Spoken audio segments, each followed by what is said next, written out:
This story contains scenes which may be disturbing to some viewers, including a scene involving a dog. Your discretion is highly advised. I've always been a big fan of Halloween. When I was a kid, that was, of course, because of the candy and the chocolate bars. As I got older and entered my teenage years, that changed. My love for the holiday remained, but that was because of the costumes and decorations. I had this one neighbor. You know the type. The one that goes all out on either Christmas or Halloween. Luckily for me, it was the latter. She'd put up statues of plague doctors, clowns, and whatever else she could get. It was awesome, and I couldn't wait until I was an adult so that I could decorate my front yard with skulls and jack-o'-lanterns. I'd probably disappoint teenage me, but money doesn't grow on trees. Still, even as I settled into adulthood, Halloween remains dear to me. Though admittedly that's because I met my fiancée, Mary, on October 31st of our last year in high school. Before you ask, yes, we were wearing costumes. She wore a prom dress covered in blood, and I was dressed as the axe-wielding Jack Torrance. We soon bonded over our shared love of Stephen King, and that night a relationship started that would last for 7 years, 5 of which were dominated by our little labradoodle, Shallon. They were the best years of my life. This Halloween was different. It started out normal, us cuddling up on the couch and watching kids in costumes start trick-or-treating a little early. Such is the nature of kids, as we all know. Halloween being on a Saturday gave them the excuse. Mary and I laughed when a group of superheroes, the Avengers, I think, showed up before the sun had even gone down. We answered the door a few times, smiling, handing out candy, the usual, but there was one group that stuck out towards the end. 3 kids, or, well, teenagers, really. Their costumes weren't costumes at all. One wore a plain hoodie with the hood pulled low and a bandana covering everything below his dark eyes. The teen in the middle wore a stiff potato sack draped over his face with the eye holes cut too big. The last and smallest of the group, a girl, by the looks of it, had her face painted in a style reminiscent of a hard rock band like Kiss. Trick or treat, the girl giggled, holding out a pillowcase full of sweets. They all looked at me the way a toddler looks at a monkey at the zoo.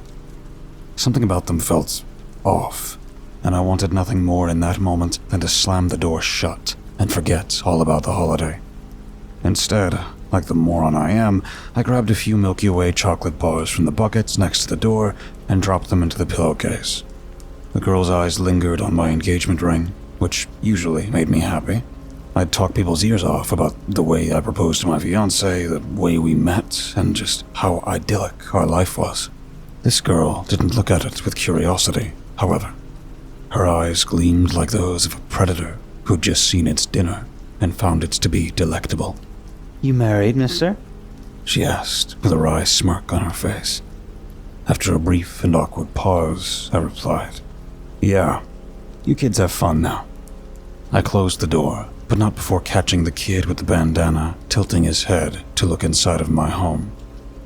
Shallon was at my side before long, wagging her tail and drooling all over my new and, unfortunately, expensive shoes. I cleaned them, though not before a tease from Mary. They weren't exactly shiny, but they would do for our date. Later, when it was time for our dinner reservation, we left the usual bowl outside. Take one, be honest, all that. We knew it would probably all go into a single person's bowl, but it was better than nothing. We were excited, dressed up a little nicer than usual, and headed to the restaurant. For a while, I forgot about those kids. But when we came back, the streets were quiet. Most of the houses had gone dark, and our bowl was gone. Not just the candy inside. Someone had actually taken the shitty $2 plastic bowl with them. Shit, at least they left a note. Mary chuckled. I was less humored by the abduction of my favorite shitty bowl. I grabbed a piece of paper and we went inside, where Shallon barked up a storm at the sound of Mary's keys jingling in the lock. As soon as we entered, we gave her the pets and belly rubs that she deserved, as well as the leftovers of our meal. I laid the note on the table, only now noticing what was written in messy, bold letters. like a kid would scrawl their first words with a crayon. "Thank you, smiley face." That was all it said. Under it was a symbol, one I can only describe as an empty hourglass inside of a circle. See? Polite little monsters. Mary teased, crumpling it and tossing it into the trash. I forced a laugh, but the image stuck with me. I tried to push it out of my head as we kicked off our shoes and gave Shallon her leftover steak. She wagged like she'd won the lottery, scarfing it down before immediately begging for more. Dogs in a nutshell. By the time we cleaned up and changed into something comfortable, we were as exhausted as Shallon after a long walk. I glanced out the window one last time, and nothing but the dark and empty streets looked back. Come on. Mary yawned, already halfway up the stairs. Bedtime. Shallon's already claimed her spot. Sure enough, our dog was curled up at the top step, tail thumping lazily against the carpet. I gave the front door one last look. Locked. Bolted. I followed them upstairs. As Shallon made her way to our bedroom, she stopped, dead in her tracks, then arched her back and growled at the door to our bathroom.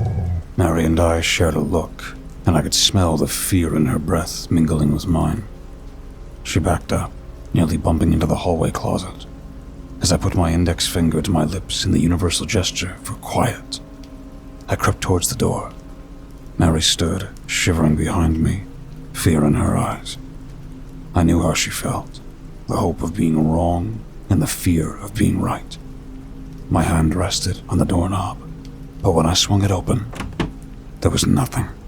Suddenly, Shallon spun around and barked at Mary. Wondering what the hell was going on, I turned to Shallon and bent over to pick her up and calm her down. Felix! My fiancée screamed. Just as I looked up to see why she yelled my name, something crashed down hard against the back of my head, and I fell, sprawled out on the floor. I tasted copper, along with the very distinct feeling of my own molar piercing my cheek. Mary continued to scream, and I could only watch as the closet behind her opened. Two gloved hands shot out from the darkness, rag in hand. The rag, held like a garrote wire, was forced into her mouth, and she was pulled toward the closet. It was then that I saw the familiar white and black face paint of her assailant. Contrary to before, she wasn't smirking, but smiling gleefully from ear to ear. As Mary tried to fight back, someone else stepped over me. Shallon, oh sweet puppy that she was, leapt towards the teen who had bashed me on the head. Shallon, oh sweet puppy that she was, leapt towards the teen who had bashed me on the head. Her teeth caught his heel, and he yelped like a child. Fucking piece of shit! He yelled, though it was muffled by the bandana he wore. Shallon did not relent. She tore and bit at his heel like it was a tasty bone. I heard heavy footfalls behind me. Before I even registered them, a heavy-duty work boot crashed into Shallon, and she let go, startled. I could see blood and some flesh in the fur around her mouth. Ugh! What the fuck are you doing, dipshit? Kill it! The injured kid yelled, clutching his bleeding heel. The potato sack kid kicked Shallon again, who retreated back to the corner. He followed. Shallon yelped. A few thumps followed, and the kid emerged from the corner with a kitchen knife drenched in blood. Mary screamed defeated, yammering. No! I stood, dazed, and saw Mary kicking at potato sack kid. Her arms were bound behind her at the wrists as she gagged. I don't think any man or woman truly knows their own strength until they see what they love most being ripped away from them. That is when you see the true endurance of the human spirit. It was my body that held me here, however, as I screamed and ran at the kid with that stupid sack over his face. My shoulder connected with his back, and I sent him tumbling into the wall with a muffled cry. My fist connected with the back of his head next. Then I turned around to face the girl struggling with my fiancée. She was not who I found. The hooded kid stood between me, weight resting on his good leg. More importantly, he had a baseball bat, which was on a trajectory with my side. The blow landed with a thwack, and I fell down again.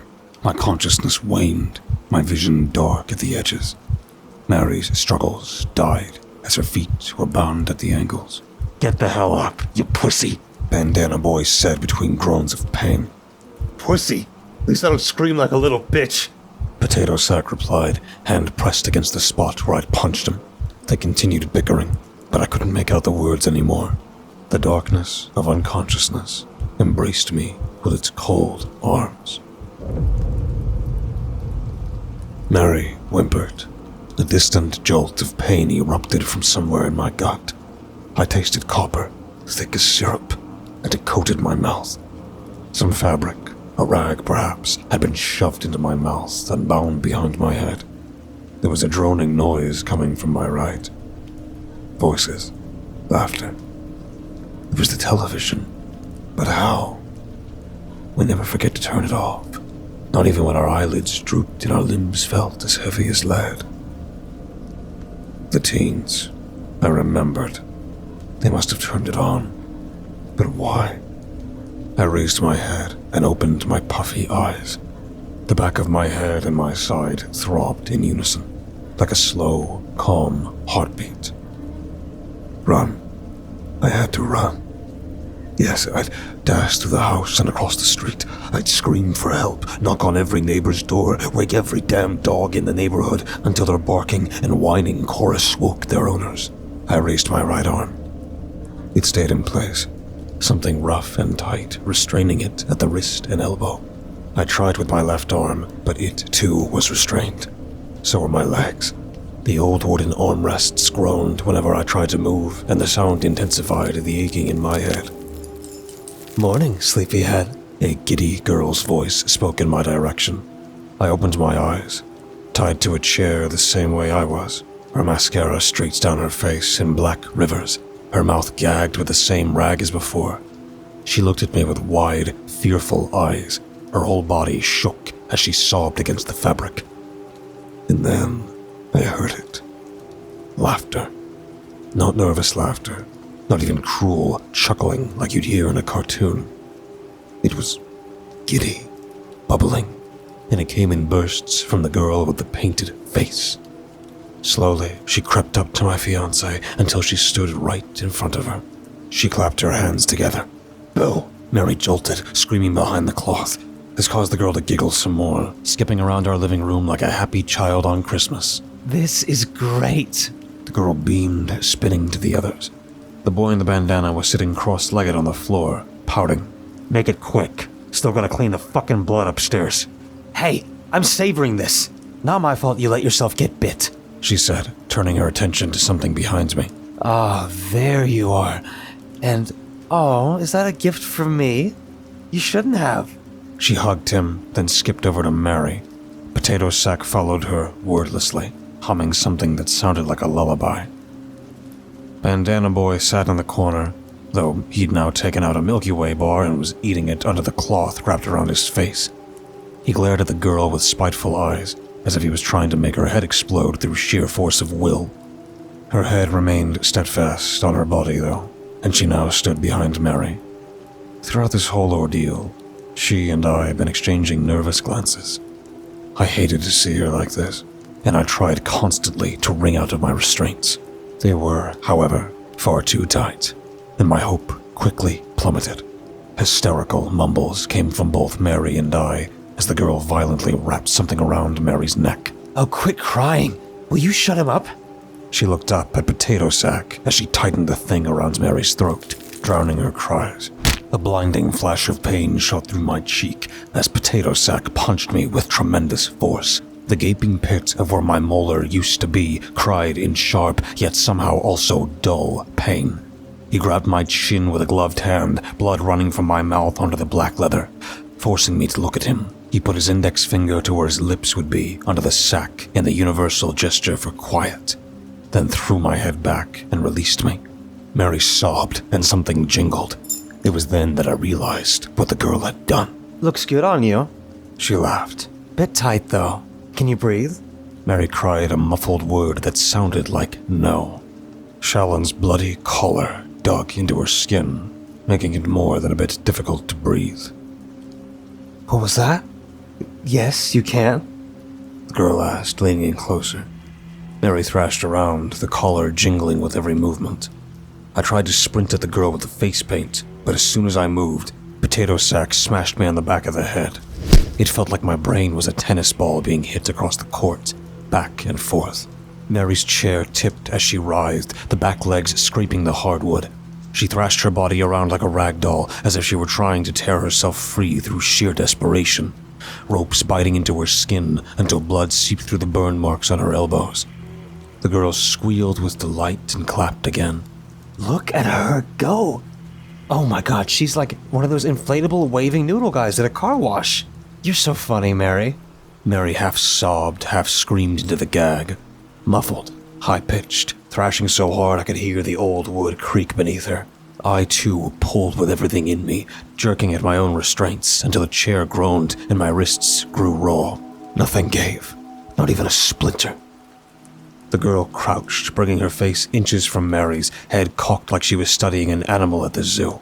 Oh, you're crying. I wish I could help you, but I can't. She nodded towards the other two teens. Wouldn't let me. And I don't honestly think I'd want to. This is so much fun. She tapped Mary's nose and stood, spinning away on her heels, humming along the opening of Friends playing from the television.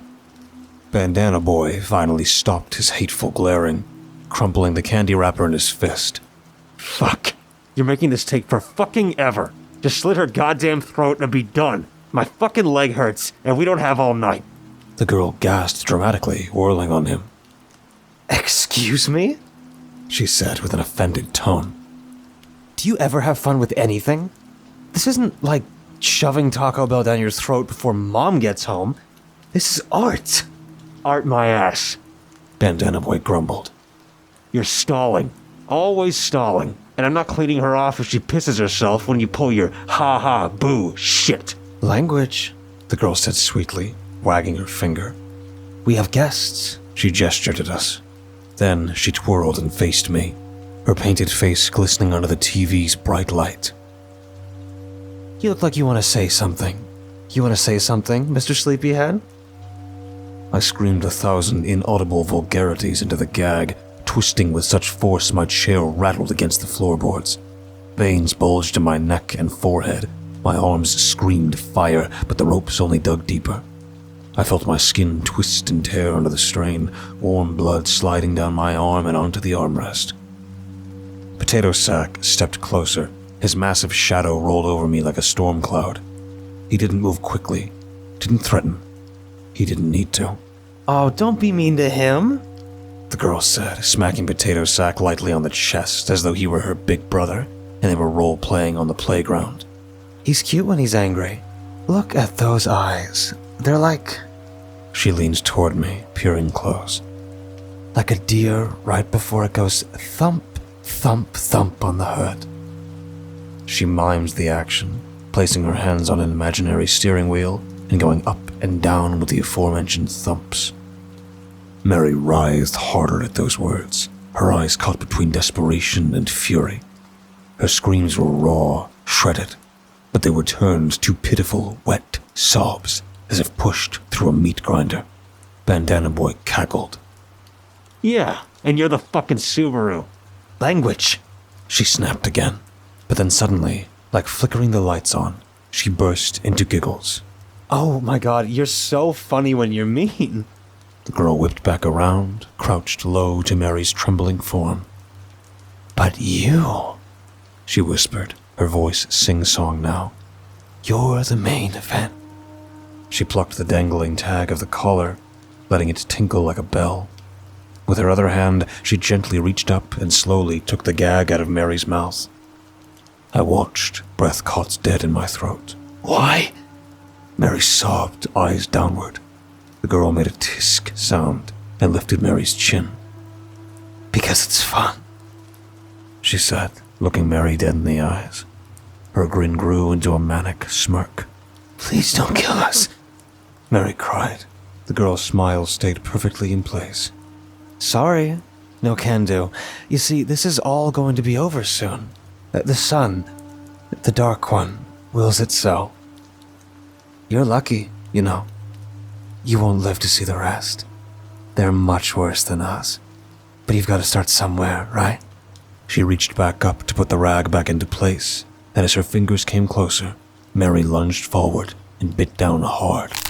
With a pained yelp, the girl yanked the collar so hard the chair toppled. Mary crashed sideways with a hollow bang against the floor, blood streaming between the floorboards like tiny crimson rivers.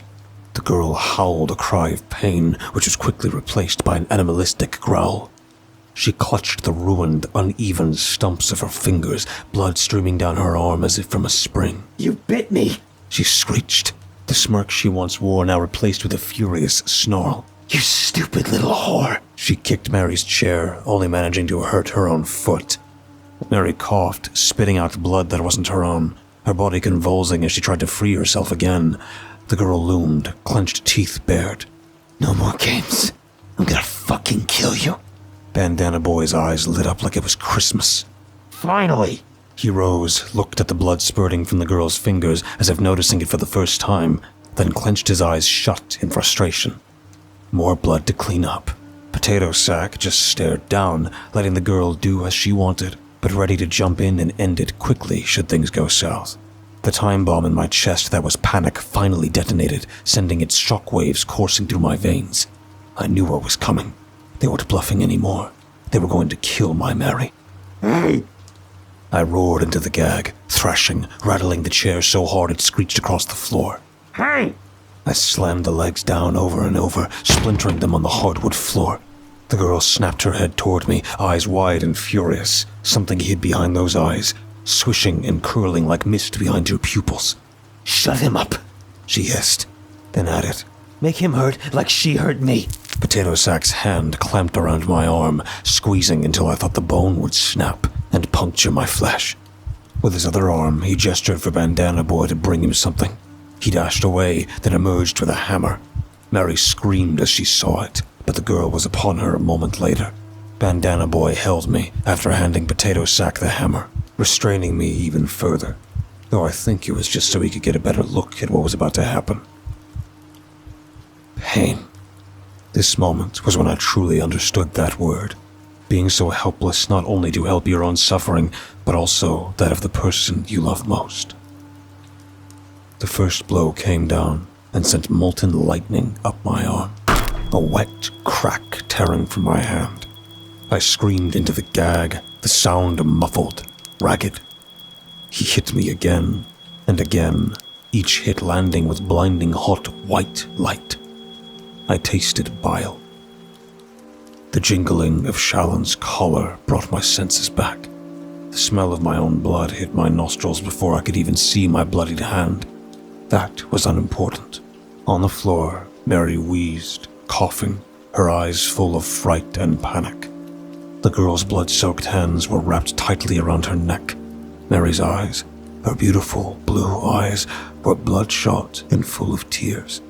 The girl leaned closer, her mouth opened, but before she could speak, Mary jerked free of her slick, bloody hands and whipped her head around. A disgusting thudding sound echoed from them as Mary's headbutt landed. The girl screamed, stumbling back. Bandana Boy groaned. That's why you just fucking kill him, you dumb piece of shit. As the girl and Bandana Boy glared at each other, Mary writhed again. She strained every muscle in her body, and finally, her chair collapsed under her. Wood splintered, and like a phoenix, she was born anew. She lurched upward, with one jagged shard of wood clenched in her still-bound hands. I lurched to help her, but the ropes still bit into my skin. I writhed and pulled back. My mangled and broken hand, slick with oozing blood, moved ever so slightly further than my other hand. This was it. This was hope. Writhing, fighting, and twisting, I worked the hand out of the ever slicker rope. It hurt. It fucking hurt like nothing else, but I had to. For her. I tugged my hand back with such force I thought it might sever at the wrist. My hand shot out of its bounds, through both ropes. Quickly, I tried to loosen the ropes on my other hand, but it proved futile. Seeing no other way, I slicked my wrist with the blood still gushing from my battered hand and started the process over. I was faintly aware of Mary fighting the two remaining teens, but I needed to get out of that goddamn chair if I was going to have a chance at helping her. When my arm came free, I made quick work of the ropes binding my legs. The ropes fell away from my legs as I ripped my gag off, the chair tumbling sideways as I kicked free. I scrambled, blood pooling on the hardwood, the hammer still lying in a smear of crimson at Potato Sack's feet. Then I looked up. Mary stood, her shard of splintered wood in hand, its tip dripping blood. Potato Sack lay sprawled on the ground, clutching his side. The girl and Bandana Boy were circling her like vultures. The girl cradled her ruined fingers against her chest. "You think you're clever, bitch," she spat, her voice a shrill mix of fury and delight. "Think you can just fuck with me and my art and get away with it?" Mary staggered backward, bound wrists still clutching the bloody shard. Her chest rose and fell so quickly it looked like her heart might explode. "Stay the fuck away from me," she croaked, her eyes blazing. You know that hysterical look a cornered animal gets right before it leaps for its attacker's throat? Mary had that exact look in her eyes. She wasn't thinking, and soon enough, Bandana Boy had snuck up behind her. He took a large knife from between his waistband and readied it. I didn't shout. I gave no warning before I barreled at him in a full sprint. With no regard for my own life, I leapt towards Bandana Boy and caught him midair, both of us tumbling to the ground. I caught both Mary and the girl looking at us in surprise. Then I focused on the knife. It had landed 3 feet away from the boy and I. I lay on top of him. His bandana had come off, and I saw a boy. He didn't look scary or even out of the ordinary. Shaggy blonde hair, thin lips, and unremarkable brown eyes. I had no clue who he was. He seized my moment of confusion and kicked me in the groin, then spit in my face. I fell down behind him. He crawled towards the knife, but I was faster. As his fingers curled against the hilt of the blade, I was atop him once more. I grabbed his head with both hands and raised it, then brought it down hard on the floor. The dull thwack that followed still haunts me at night, but all events of this night do, if I'm being honest. His grip tightened, so I brought his bloodied head up again, then smashed it into the ground with all the force I could muster. His fingers went limp. The scent of his piss-soaked pants assaulted my nostrils. Behind me, a fit of laughter erupted. I spun my head to see Mary had stabbed her piece of wood through the girl's already mangled hand. They were both laughing.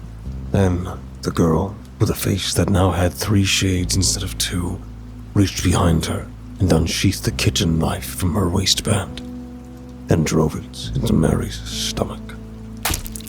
Mary's legs went limp. She groaned softly, then dropped to the floor. The white, black, and now red-faced devil whipped her head back in pure ecstasy as she laughed. She had cut and severed our future. Perhaps not as cleanly as she'd have liked, but when you butcher a carcass, you don't need a surgeon's precision when a butcher's bluntness will do the job just as well. I ran at her, screaming. She tried to swing the knife into my side, but either because of her blood loss or because she was still bathing in ecstasy, she'd grown sloppy. I flicked her hand away, and the knife flew from her grip. My mangled fist met her jaw, and I felt it pop and dislocate. Her laughter did not let up, not after the first punch, and not after the second or the third. It turned from a maniacal laugh into a sputtering gurgle, but it stayed long after I'd stopped counting the punches I threw. I didn't stop until my knuckles were covered in blood and face paint, and her face was little more than a pulp of flesh, bone, and gushing blood. Mary was still breathing when I ran to her, though softly. She lay on her back, blood pooling beneath her, hands pressed weakly against the wound. Her eyes fluttered open at the sound of me collapsing beside her. I sat on my knees and held her in my arms. My broken hand hovered uselessly before finding hers, slick and trembling. "It's okay now, honey. I've got you. She shook her head, a distant smile on her lips. "Felix," she whispered, looking at my hand. In her final moments, she was more worried about my shattered hand than her own impending death. "No," No, stay with me. You're gonna stay with me, okay? I pressed her hand against her wound, uselessly, desperately. My tears fell into her blood. Mary, please. Her hands twitched against mine, then slid limply away. Her chest shuddered once, and then stilled. I held her, rocking her back and forth like you'd rock a child to sleep. My tears fell on her cheeks. The room was quiet. Too quiet. Behind me, Potato Sack groaned. He wasn't dead. Life is, well, life. It could be so unfair. I lost my wife. And yes, I call her my wife even if we never officially married. I lost my dog and my hand. But that fucking little murderous piece of shit lives. They tried to get a motive, or, well, anything out of him. He didn't talk. From what I hear, he's catatonic, like a plant. I honestly have no idea how or why that is. But what that girl said to Mary keeps ringing in my ears. This is all going to be over soon. The sun, the dark one, wills it so. You're lucky, you know. You won't live to see the rest. They're much worse than us. The symbol they drew on the paper, the circle with an empty hourglass inside. I've read of other incidents where it was found in the years since Mary's death. Some cult footage, a creature called a fiancée. It's even been linked to an AI. I don't know if I believe any of this, but like I said, that girl said some cryptic stuff, and I don't know what to make of it. This is simply my account of what happened on Halloween in 2019. Make of it what you will. I won't be reading your comments. It hurts too much. Whenever I close my eyes, I'm back on that floor, holding Mary, begging her to stay. I think often in those moments that I should have died there too. Maybe I did.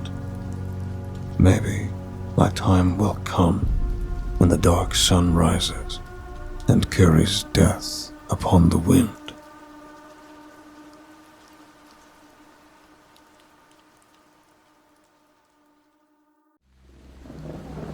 Thank you for listening and delving with me into the dark together.